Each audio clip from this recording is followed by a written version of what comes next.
रजनी, रजनी कहाँ मर गई? आई माँ जी। आई माँ जी की बच्ची कानों में रुई ठूस कर बैठी थी क्या?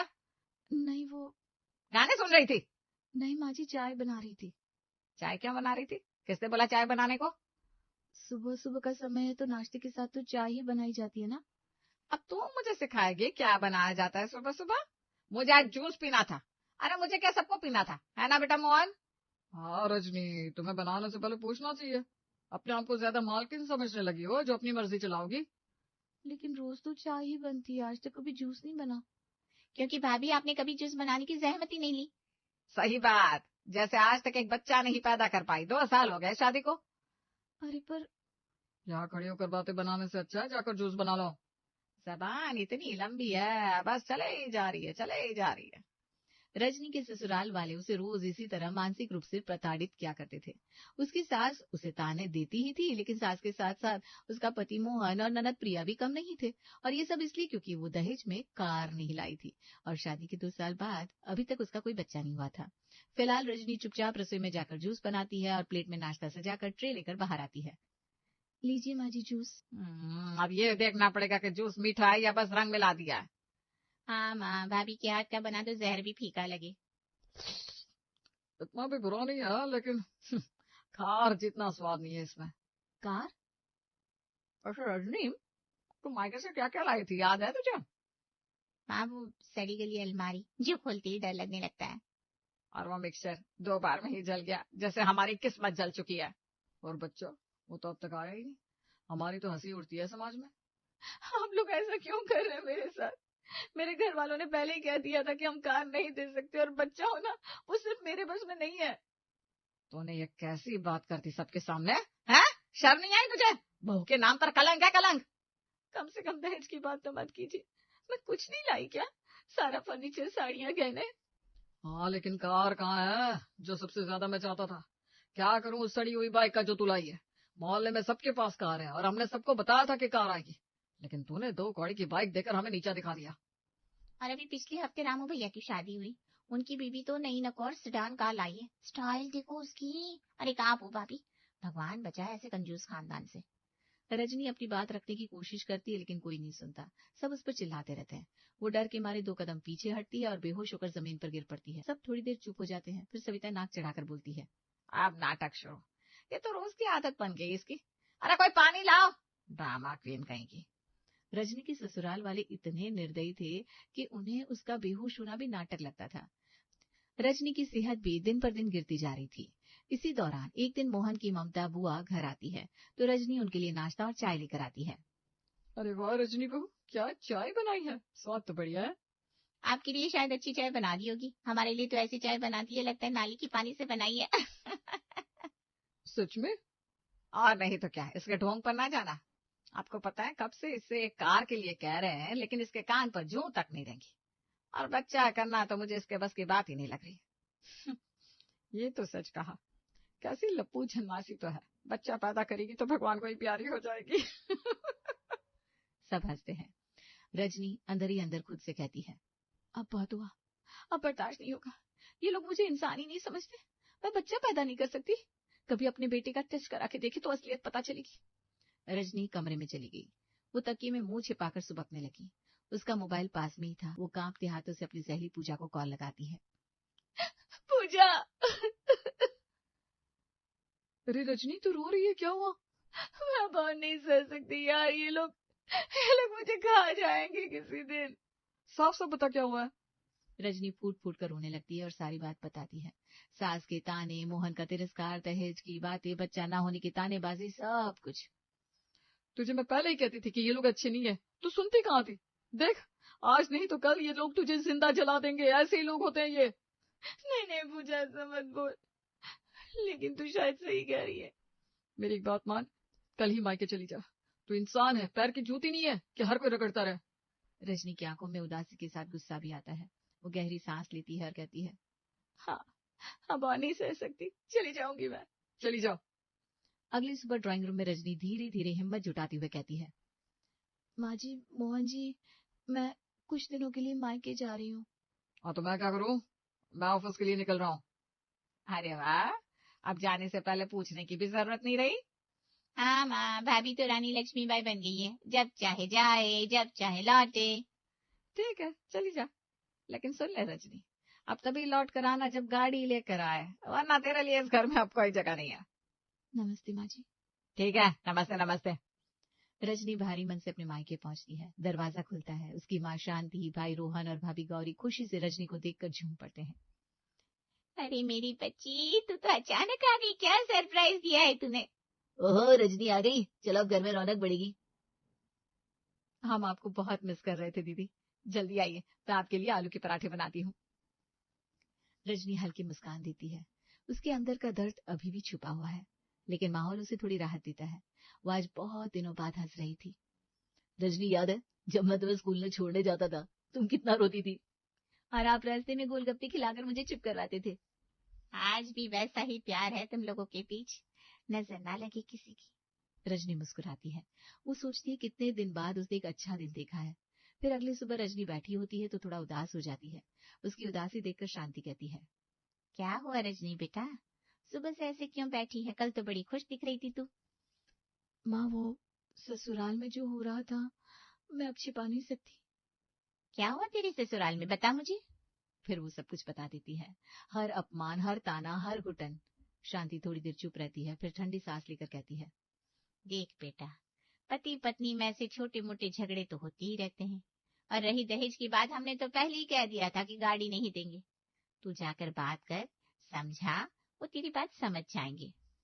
आप समझ क्यों नहीं रही हो? वो लोग अच्छे नहीं है, वो मुझे इंसान ही नहीं समझते।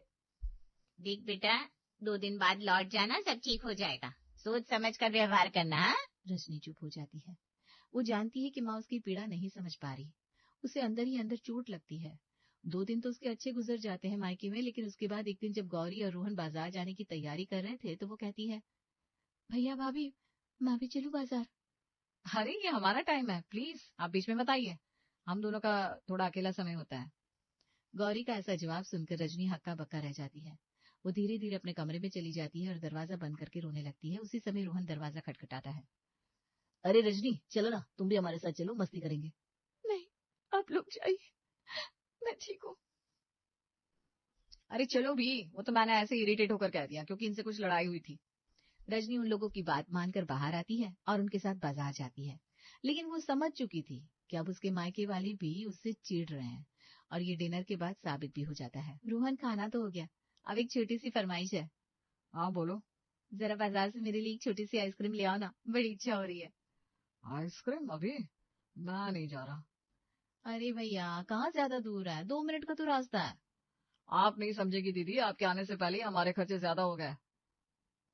अब अलग से आपके लिए आइसक्रीम ला कर खिलाऊं तो कैसे चलेगा, समझा करो यार।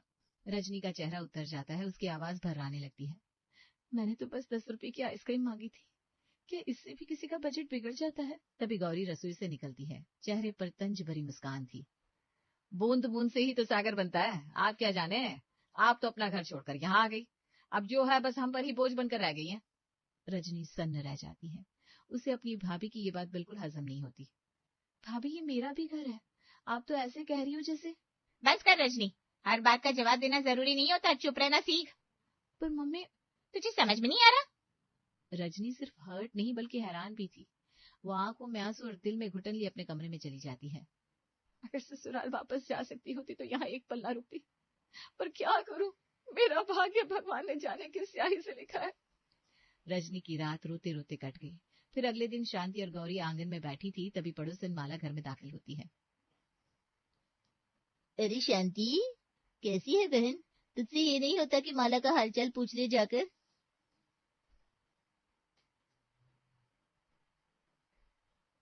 अरे माला, तू तो हमारी जान है, आ बैठ, तेरे बिना तो मोहल्ला सुना लगता है। अरे माला आंटी, आपके साथ चुगली सेशन के बिना मम्मी जी की शाम की चाय अधूरी रहती है। क्या बोली, शैतान कहेगी? सारी कुछ नहीं। थोड़ी देर हल्की फुल्की बातों के बाद माला रजनी की ओर इशारा करती है, जो दूर बरामदे में बैठी थी। अरे ये रजनी है क्या? बड़ी शांति से बैठी है, क्या हुआ इसे? अब क्या बताऊं, कुछ दिन के लिए मायके आई है। मम्मी जी पूरी बात बताइए ना। दहेज में कार नहीं दी, इसलिए ससुराल में रोज ताने सुनती है, ऊपर से 2 साल में बच्चा भी नहीं हुआ। हाँ ऐसा ही कुछ है, लेकिन ये कोई नई बात थोड़ी ना है, हमेशा से होता चला आ रहा है। पर आजकल की लड़कियां तो घर बार छोड़कर बैठने में एक्सपर्ट है। माला एक नंबर की चुगलखोर और दूसरों के मजे लेने वाली औरत थी। वो जोर जोर से हंसने लगती है।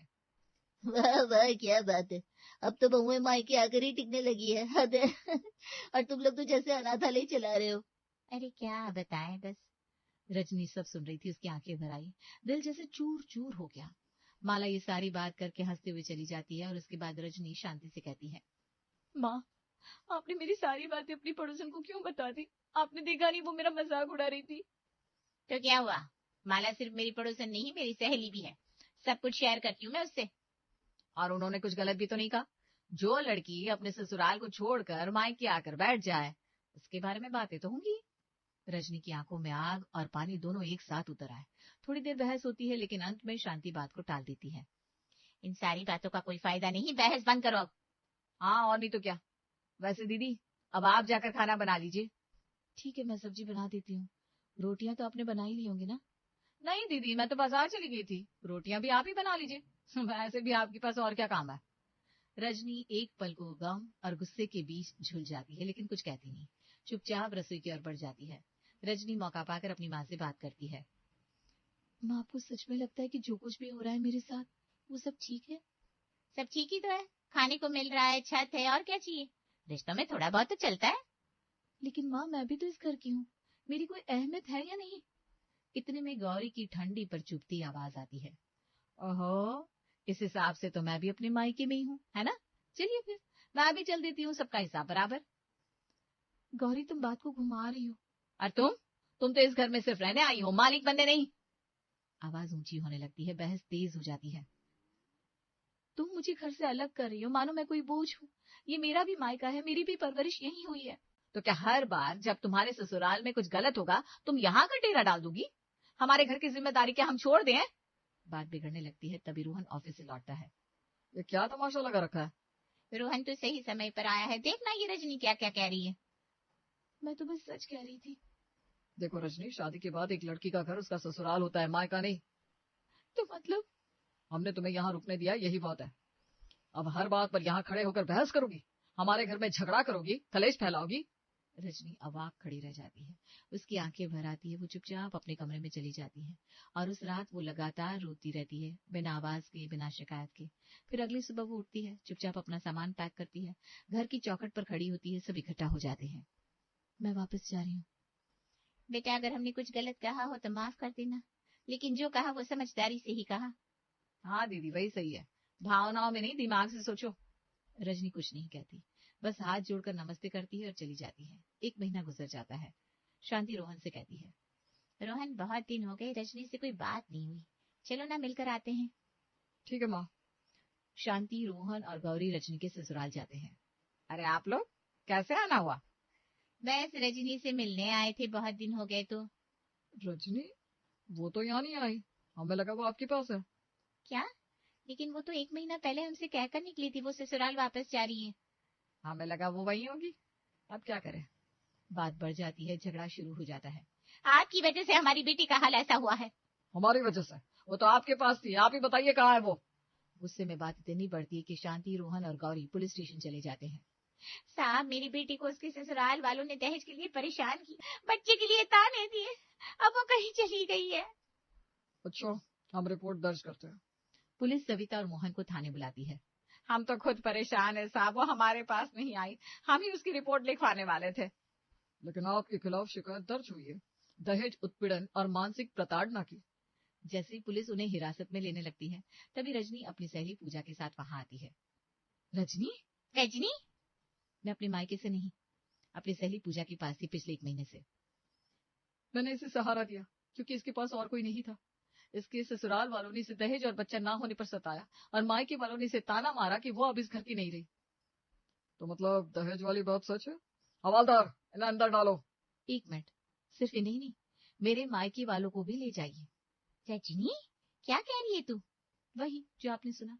आपने कभी मुझे समझा नहीं, सिर्फ टालते रहे। जब मैं टूटी हुई थी आपने कहा 2 दिन बाद लौट जाना। जब मैं चीख रही थी आपने कहा ये तो होता रहता है। अगर कल मेरे ससुराल वाले मुझे जला देते तो क्या होता माँ? मेरे ससुराल ने अगर दहेज के लिए सताया तो मेरा मायका भी उस जुर्म में बराबर का भागीदार है। उन्होंने मुझे सहारा नहीं दिया बल्कि मेरा मजाक बनाया। बेटा तुम जो कह रही हो वो भावनात्मक रूप से सही है, लेकिन कानून में इस आधार पर हम तुम्हारे मायके वालों पर कार्रवाई नहीं कर सकते। रजनी, हमें माफ कर दे, हमसे गलती हो गई। हम माँ और भाई तो थे, पर इंसानियत भूल गए थे। दीदी मुझे माफ कर दीजिए, मैं जलन में आपकी बहन नहीं बन पाई, सिर्फ अपनी अहमियत जताती रही। बहू हम भी गलत थे, हमें माफ कर दो प्लीज। हाँ रजनी, तुम तो मेरी पत्नी हो, तुम मुझे जेल कैसे जाने दे सकती हो? मैं अपनी गलती मानता हूँ, एक मौका दे दो। रजनी चुपचाप सबकी बात सुनती है, फिर पुलिस से कहती है, इन्हें जाने दीजिए। लेकिन ऐसा क्यों है कि जब कोई लड़की मायके लौटे तो वो ये सुने, अब तो इस घर की नहीं रही। उसका घर वही होता है जहाँ उसकी इज्जत हो, चाहे ससुराल हो या मायका। सभी की आंखों में आंसू है। रजनी की बात गूंजती है जैसे एक हथौड़ा रिश्तों के अहंकार पर पड़ा हो। तुम्हारी बात पूरे समाज के लिए एक मिसाल है बेटा, काश सब समझे। धीरे धीरे सब एक साथ गले लगते हैं, आंखें भीगती है लेकिन दिल हल्के हो जाते हैं।